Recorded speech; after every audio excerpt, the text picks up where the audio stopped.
This is Blackout Path for Blackout Wrestling. The grid is lit. We got some juice, y'all. News.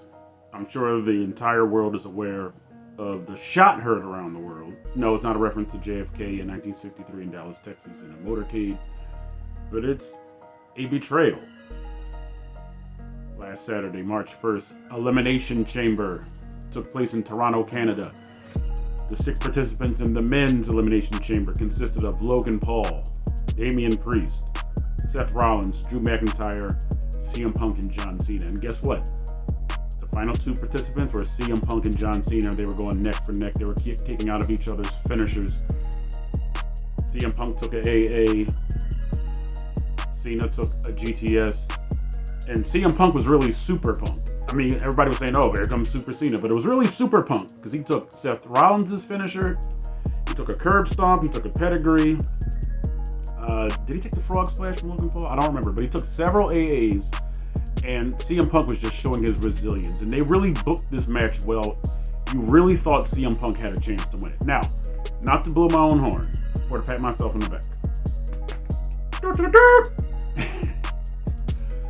I predicted that John Cena would win the Elimination Chamber. Okay, everybody said it was to be CM Punk. I wanted it to be CM Punk, but this was John Cena's last hurrah as far as the Elimination Chamber goes. So I had a feeling that it would be a bigger deal to have him in one of the main events. Okay, now everybody knows that Jey Uso is taking on Gunther, so it's like, all right, let's see a big money match. Let's see Cody Rhodes, kind of today's star, go up against who people are calling the GOAT of WWE, John Cena, because he was on top for 20 years. So I can't argue the longevity. Okay? Now, I can do other arguments, but I won't go there. Because this is the grid. We lit. But CM Punk and John Cena are going neck and neck. CM Punk is crawling onto the bottom rope when he's curb stomped by Seth Rollins, who was not forced out of the Elimination Chamber. And as soon as Cena saw, nice alliteration there, as soon as Cena saw, when he saw CM Punk was kind of incapacitated on that second rope, he dragged him by his legs into the middle of the ring and cinched in on the STF, all right? And it was almost a sleeper hold, STF, because he had him around his carotid arteries and he had him like this. It was more of a sleeper hold, and CM Punk went to sleep. Betty bye for Cena. The winner of the 2025 Men's Elimination Chamber is none other than John Cena. And then, when the Elimination Chamber is raised above the ring, Cody Rhodes' music hit. Cody Rhodes enters the ring. He has a kind of a, I don't want to say a stare down, but kind of a stare off with John Cena. They're looking at each other, and then The Rock's music hits. Okay? Now, someone else's music hit that I don't even want to mention because they shouldn't even been a part of this segment. I'm going to just say that right now.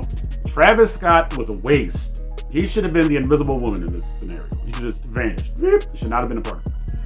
He's burning sage. I'm like, wait, is he vaping? Is he on drugs? Like, what the heck is going on? Why is Travis Scott here? Okay. So The Rock comes out.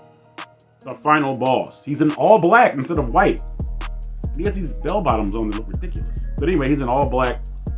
A leather sleeveless vest. He suns Cody immediately, putting his hand on his face. Very Xerxes-like from 300. Very Lucifer-esque. Tempting with power, with fame. Telling Cody, I thought he was going to say mind, body, and soul, but he said mind and soul. And he left body out. Maybe he didn't want people saying pause all over Twitter. So he says to Cody basically, what is your answer? Cody says, I have no soul.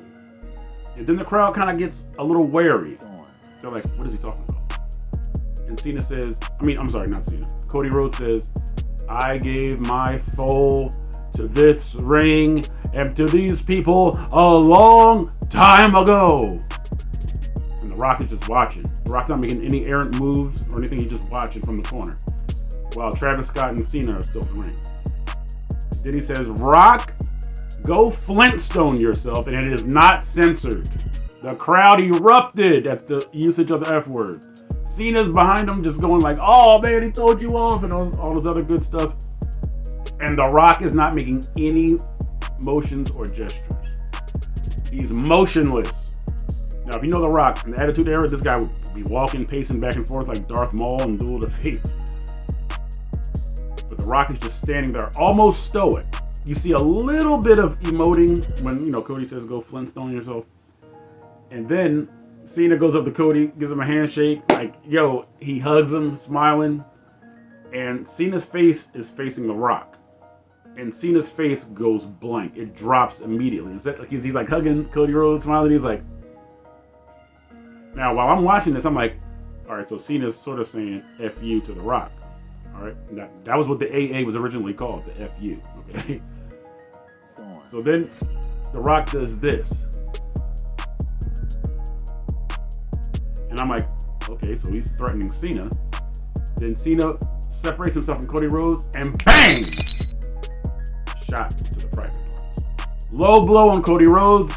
The crowd goes ballistic. Everyone at home, including myself, because I was watching it live, went banana, as the late Pat Patterson would say. No plural, just banana. The world was stunned, seeing that Cena is the one that actually sold out to The Rock. And Michael Cole says in the commentary, why would this guy have to sell out? So then Cena starts, he picks up, I think, a Rolex that Cody Rhodes slipped off. But he was reeling from the low blow, and he hits Cody in the head a couple times. He picks up every inanimate object, seems like, and hits him with it. He picks up the microphone, boom, hits him with it. Picks up the championship belt, waffles him with it twice. Mop. Then Cena grabs his legs. Travis Scott is at his hands. And Travis Scott is trying to get Cody Rhodes up, and Cena pushes him back down. I guess Travis Scott was probably trying to move too fast ahead of the script. Then Travis Scott hits Cody Rhodes with like the stiffest slap or palm strike ever. And I was saying to everybody else that was watching it with me, I said, Cody Rhodes is going to get a receipt on Travis Scott. So Cody Rhodes' eye is swollen. He might have had a concussion from that. I don't know. Like, you see like purple, you see discoloration. So then The Rock undoes, he lifts up his vest, and there's a white weight belt underneath. So he takes it off, mop, starts Tobying Cody Rhodes, turning to Toby Rhodes, all right? So now remember, Cody is busted open. He gets some juice here after he's waffled with the belt twice. Rock takes Cody's blood, rubs it on the belt, mop. And The Rock and John Cena and Travis Scott walk out together. We talk about a stunning turn of events. I did not see that coming at all. Obviously, there was a groundswell of intrigue as to whether or not John Cena would turn heel. I didn't know about it. I didn't see this coming. I mean, I wish I could come on here and say, oh yeah, you saw that coming. I didn't see him. Okay? I did not see him turning heel. And it's very risky for somebody that's been on top, as I alluded to earlier, for 20 years to end their career, because this is Cena's last hurrah, as a heel. This was amazing. This was an excellent segment. I give it a 4.5 out of 5. The reason why it doesn't get a 5 out of 5 is because of Travis Scott, who's burning sage and just being a distraction by being a lunatic in the ring during the segment. So kudos to the WWE. This makes the road to WrestleMania that much more intriguing. This makes WrestleMania that much more of a spectacle, because now it's Cody Rhodes defending the Universal title against John Cena and The Rock. So this is like the two-man power trip from 2001, just amplified. All right, that's when Stone Cold Steve Austin turned heel in WrestleMania 17 in the Reliant Astrodome, which was a terrible way to turn heel, okay? But this heel turn by Cena with The Rock was done way better than Stone Cold's heel turn in 2001 at WrestleMania 17. But this is Blackout Bat. Stay tuned. Raw and SmackDown are going to be lit. Just like the grid is lit. We up. We got juice. Stay tuned. Bravo 6, go talk.